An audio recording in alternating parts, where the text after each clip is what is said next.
जादुई टीवी। सुनो, तुम्हारे बाबूजी तो कब के गुजर गए।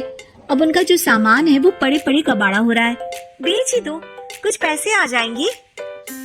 बात तो सही है। अगले संडे फुर्सत में यही करेंगे। अगले संडे रोहित सारा सामान कबाड़ी को घर बुला के दे देता है। तभी उसकी नजर बाबूजी की पुरानी टीवी पर जाती है जो इतने सालों तक कूड़े में पड़ी थी, फिर भी चमचमा रही थी। टीवी तो देखो, जैसे एकदम नई हो। हाँ, बाबूजी को टीवी देखना बहुत पसंद था। उनका सपना था कि वो टीवी पे आए। एक बार मौका भी था जब वो अपने गांव के गाने सुनाने किसी चैनल पर जाने वाले थे, पर मैं और मेरा भाई लड़ पड़े और बाबूजी को घर पर ही रुकना पड़ा। चला के देखें क्या? हाँ हाँ, क्यों नहीं, देख लेते हैं, शायद ही चले। बाबूजी ने उस लड़ाई के दिन के बाद टीवी देखना ही छोड़ दिया था। टीवी चालू करने के लिए उसमें केबल वायर लगा दिया जाता है। एक न्यूज चैनल चालू हो जाती है। स्वर्ग की सीढ़ी के रास्ते हैं तीन, तीनों के तीन रास्ते हैं संगीन। पहला रास्ता है सांप की बीन, दूसरा रास्ता घर में बिछा कालीन, तीसरा रास्ता कलकत्ता से चीन।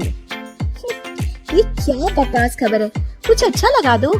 अरे आप बोलो तो सही, कोई अच्छी खबर सुना देता हूँ। मेरा तो काम ही खबर देना है। अरे बाप रे, टीवी बात कर रही है।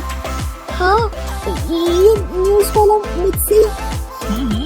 आपसे ही तो बात कर रहा है ना, आपके घर में हो तो। अरे ये सपना है क्या? तुम हमसे बात नहीं कर सकते। अरे सपना नहीं भाई साहब, ये टीवी जादुई टीवी है। बोलो क्या खबर सुननी है, वरना ब्रेक लेने का टाइम आ जाएगा। सुप्रिया घबरा के टीवी बंद कर देती है। वो क्या था? अरे एक बार और चालू करके देखे, फिर से बात करेगा तो चैनल बदल देंगे। सुप्रिया फिर टीवी चालू कर देती है। अरे ऐसा कोई मुंह पे टीवी बंद करके जाता है क्या? मुझे बुरा लगा आपका नेचर। चाय पानी तो पूछो। सुप्रिया टीवी के बटन से चैनल बदल देती है। अब टीवी पर एक फिल्म चल रही है। अरे ये तो सूर्यवंशम है ना? हाँ, और ये ठाकुर को जहर की खीर दे दी और उसको पता भी नहीं है। ए भाई, खीर मत पीना, उसमें जहर है, मत पीना। ठीक है महाशय, जैसा आप कहें। हाँ। अरे आपकी बात मान ली, पूरी पिक्चर ही अब तो बदल जाएगी। मतलब ये सच में जादुई टीवी है? तभी वहाँ कबाड़ी आ जाता है। भैया, टीवी के 150 रुपए दूंगा, चलेगा? अरे 1.5 करोड़ में भी ना दे तुमको ये टीवी हम। अरे 1.5 करोड़ खरीदने को होते तो तुम्हारे घर में ये पानी चाय नहीं पीता, अंबानी या टाटा के घर बैठा कोल्ड कॉफी पीता। रोहित कबाड़ी का हिसाब करके उसे वहाँ से चलता करता है और अपने भाई शशिकांत को फोन लगा के बुलाता है। शशि थोड़ी ही देर में वहाँ पहुँच जाता है। क्या हो गया भैया? अरे बाबूजी का टीवी याद है? हाँ हाँ, जिसमें घुसे रहते थे हमेशा वो, और अपने को कुछ नहीं देखने देते थे। अरे वो अब जादुई टीवी बन गया है। भैया, आपकी बकवास करने की आदत अब तक नहीं गई। अरे आपके घर में बच्चे हैं, अब तो बड़ों जैसी बात करो। रोहित जाके टीवी चालू कर देता है। टीवी पर एक जादू का शो हो रहा है जिसमें एक जादूगर है। अब मैं अपनी टोपी में से कबूतर निकालूंगा।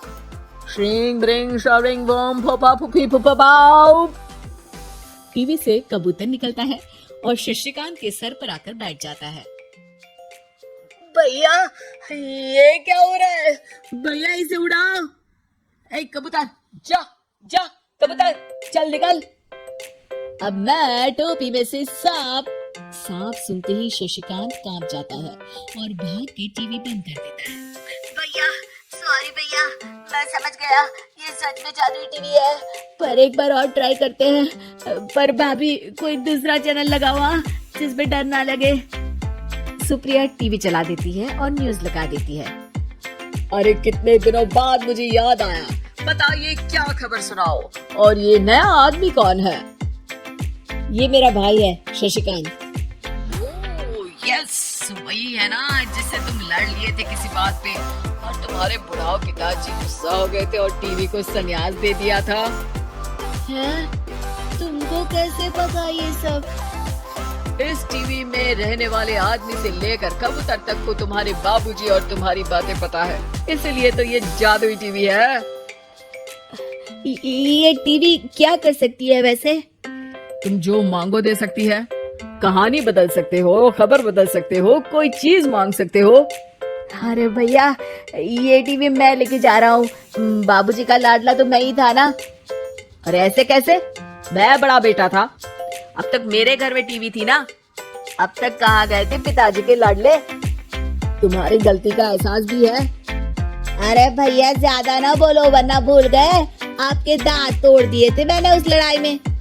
मेरी बीवी के सामने मेरी बेइज्जती करता है। रुक। दोनों भाई हाथापाई पे उतर जाते हैं। रुक, बताता हूँ तुझे कि कौन बड़ा है। अरे छोटे का दम तो देख लीजिए आप। ये खबर आपके बाबूजी को देता हूँ। तभी टीवी अचानक बंद हो जाता है।